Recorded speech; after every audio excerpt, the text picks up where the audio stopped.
Hey, it's Rich. Welcome back. I just finished week 88 on taking weight loss drugs. I took this week's shot just a few minutes ago. So far, so great. I've gave you some tips last week and the week before. I'm going to give you more tips today on how to continue to lose weight. But I just wanted to point out that once again, I sat down, I started talking, and I said, I took this week's shot just a few. I didn't take this week's shot, and I had to stop, take the shot, and start again. I could have faked it through, I suppose, but then I would ultimately forget to take the shot. So I don't know if you have the same problem, but I forget to take the shot. Even when I'm thinking about it, I forget to take the shot. So having taken the shot at exactly the same time, exactly the same day, every single week is really pretty important to me because otherwise I would forget.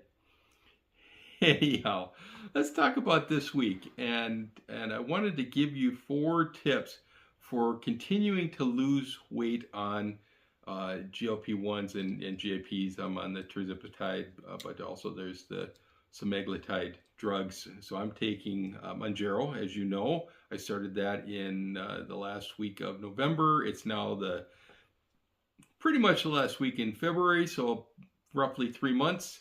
I was on Wegovy for about 75 weeks before that, and Wegovy stopped working for me, and so moving to Mounjaro has helped a lot. But I've also changed some of my diet tips, my diet techniques, and I wanted to share those tips with you.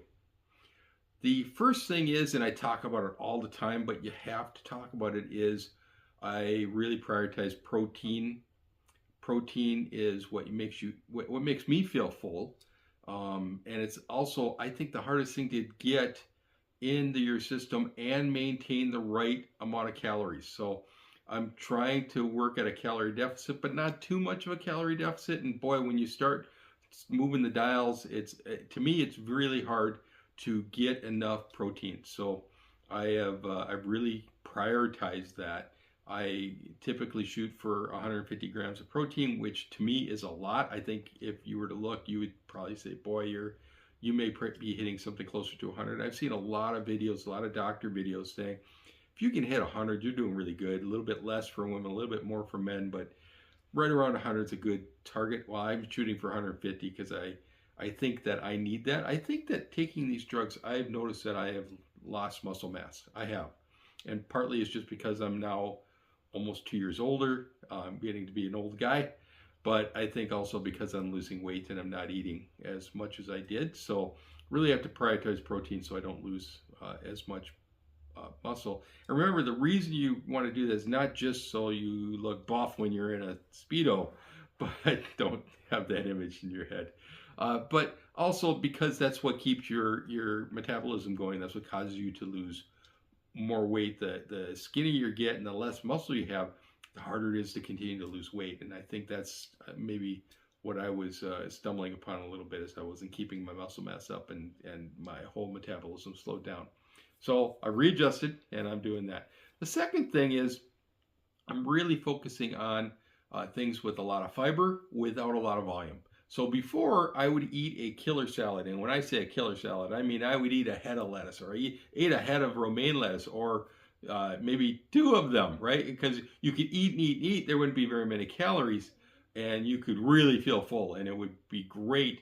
Except when you're on the weight loss drugs, your whole digestion system slows down, right? And so now you're thinking, well, I don't have that much room. I have to pick and choose. I have to be choosy about what I eat. So picking things that are high in fiber but low volume is just as important to me. So I focus on roasted vegetables, carrots, and zucchini. I eat a lot of sweet potatoes. Now I don't know. I always associate sweet potatoes with potatoes, and potatoes are starch, not a vegetable. White potatoes. But apparently sweet potatoes are nothing like white potatoes, and that's why they're good for you.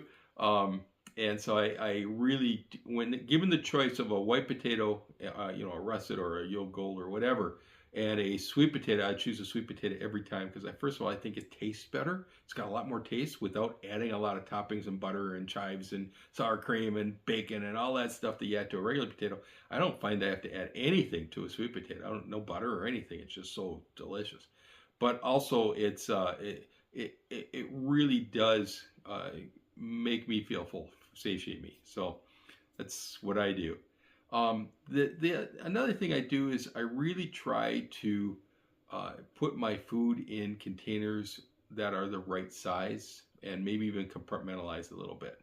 So if I wasn't to eat the whole thing, if I cooked it and if I wasn't going to eat the whole thing, wouldn't be throwing things away. It's already separated out. So one of the tips is I'll keep things in little separate containers. I really am a simple person. It drives me crazy when someone boxes up. You know, if I'm at a family thing and I get a little bit of this and a little bit of this and a little bit of this, and I have 25 containers that are no bigger than one spoonful. It's like, throw it all in the same thing. Come on, it'll be fine. It's no big deal. Uh, but I do containerize things a little bit more, and I, especially when I do my meal prep, I make sure I put the right amount of portions in the containers. I'll show a video over here. I think, I don't know, on this side. I think whatever side I am, maybe this side. I don't know. I will a lot of times cook the food in the same container that I'm saving it, so I just have to pull it out of the fridge and put it in the microwave afterwards when I'm ready to eat it. Works well, especially the kind of the dump and go recipes where you just put in some chicken and some chicken stock and some rice and some sort of vegetable, and you just cook it, and maybe some cheese. And you can make a variety of different things just based on sauces and seasonings and things like that. I do a lot of that. So then I will have, anytime I make a meal, I'll have 3 or 4 more meals sitting in the fridge that I just take out, one per day, and eat it. And it's really simple. And each day after that takes 3 minutes, right? No big deal to cook in the microwave. The fourth thing is hydration. Make sure I'm drinking enough, right? Because I do think that sometimes I wonder if I'm hungry and then I drink a glass of water, not a big glass of water, not enough to say, oh, I'm going to stuff myself with water and that's going to solve it. Just enough to normal size glass of water. And a lot of times that's all it is I'm just actually thirsty and I don't recognize what it is. So I make sure that I stay hydrated. I will drink Gatorade Zero or Powerade Zero to get some of the other electrolytes in there too, just because, you know, when you're not eating everything anymore, you don't know what you're missing, right? It's not that I had a great diet before, but I knew I got everything. I knew I had all of the vitamins and minerals and nutrients that I needed because I ate so much. I didn't have to worry about it. Now I have to worry about it. So I also take vitamins and things like that. I take an over-the-counter over 50 vitamin along with B12 and vitamin D and things like that. And then finally, I think I said it 4 tips, but I'm going to give you a 5th one that I do. This works really well for me. Is that I have I use a recipe called that I think it's called Fluff. I think it's something that you could get at Disney World or Disneyland, where they just mix stuff together and it becomes very, very fluffy, and it's a strawberry mixed berry type. Not a malt, because it's not a milky type thing, but something like that, right? Where it just consists of, for me, it consists of some strawberries, frozen strawberries, and some water, along with some protein powder and some monk fruit, just for to make it a little sweeter. It's actually sweet enough. I don't need to do that, but I just think if I'm going to enjoy it, and it's not that much. It's about 200 calories, and it makes about 4 when you put it when I put it in the food processor and do it for 2 or maybe 3 minutes, it fills the food processor. I have like 5 cups of fluff to eat, because a lot of it's just aerating and making it. And boy, when I'm done eating that, I get to the end, it's like I can't eat another bite. It's so delicious. I really, really like it. And I'm not forcing it down because I don't want to eat it anymore. I want to eat it, but I just can't fit any more in. And boy, for 200 calories or under 200 calories, you can't go wrong, right? If I'm ever hungry, especially at night, I'll eat that before I go to bed. I just plan it into my meal plan, and I go to bed happy. So anyway, that's what I do. Those are my 4.5, maybe 5 tips with that bonus.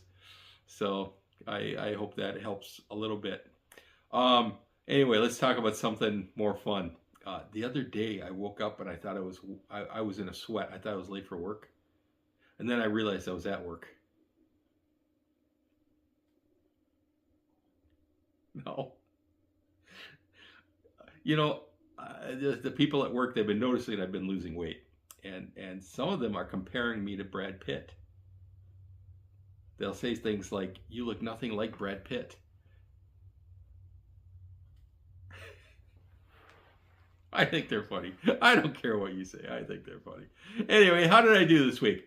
I had a really awesome week. I don't think I did anything different this week than I did last week or the week before.